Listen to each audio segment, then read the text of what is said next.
السلام علیکم ورحمۃ اللہ وبرکاتہ۔ حضرت موسیٰ علیہ السلام اور بنی اسرائیل جب فرعون مصر اور اس کی افواج سے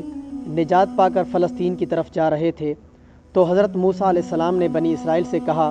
کہ اے میری قوم، اس مقدس سرزمین میں داخل ہو جاؤ جس سے اللہ تعالیٰ نے تمہارے لیے لکھ دیا ہے،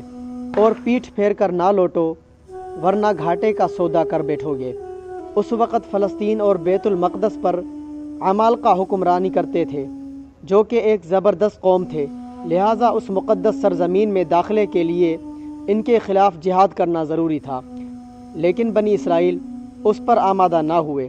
اور حضرت موسیٰ علیہ السلام سے کہنے لگے کہ تم اور تمہارے پروردگار دونوں جا کر ان سے لڑائی کرو، ہم یہیں پر بیٹھے ہیں۔ حضرت موسیٰ علیہ السلام نے اللہ تعالیٰ کے سامنے اپنی بے بسی کا اظہار کیا تو اللہ تعالیٰ نے ارشاد فرمایا کہ اب یہ پاک سرزمین ان پر 40 سال تک حرام کر دی گئی ہے۔ چنانچہ پیغمبر کی نافرمانی کرنے کی وجہ سے 40 سال تک وہیں رہے اور بیت المقدس میں ان کا داخلہ ممنوع ہو گیا۔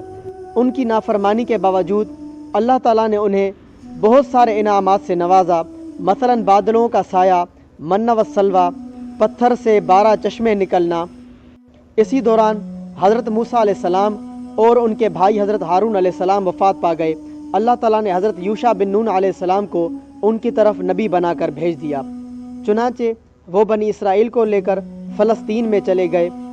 عمالقہ کی بہادر فوج کے خلاف انہوں نے جہاد کیا اور بالآخر بیت المقدس کو فتح کر لیا۔ حضرت ابو ہریرہ رضی اللہ تعالیٰ عنہ بیان کرتے ہیں کہ رسول اللہ صلی اللہ علیہ وسلم نے فرمایا کہ سورج کو کسی انسان کے لیے روکا نہیں گیا سوائے حضرت یوشع بن نون علیہ السلام کے۔ جب وہ بیت المقدس کی طرف جا رہے تھے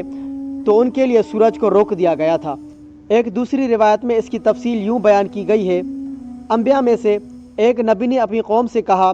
کہ میری فوج میں کوئی ایسا شخص نہ ہو کہ جس نے نئی شادی کی ہو اور وہ اپنی بیوی کے قریب نہ گیا ہو، اور کوئی ایسا شخص نہ ہو کہ جو اپنا گھر تعمیر کر رہا ہو اور اس کی چھت اس نے نہ ڈالی ہو۔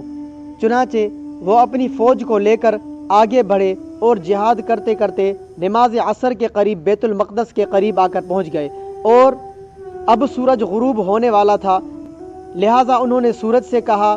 کہ تو بھی اللہ تعالیٰ کے حکم کا پابند ہے اور میں بھی اللہ تعالیٰ کے حکم کا پابند ہوں، اور انہوں نے سورج کو حکم دیا کہ تم غروب ہونے سے رک جاؤ۔ چنانچہ اللہ تعالیٰ نے سورج کو روک دیا اور یوشع بن نون علیہ السلام کو بیت المقدس کی فتح نصیب فرمائی۔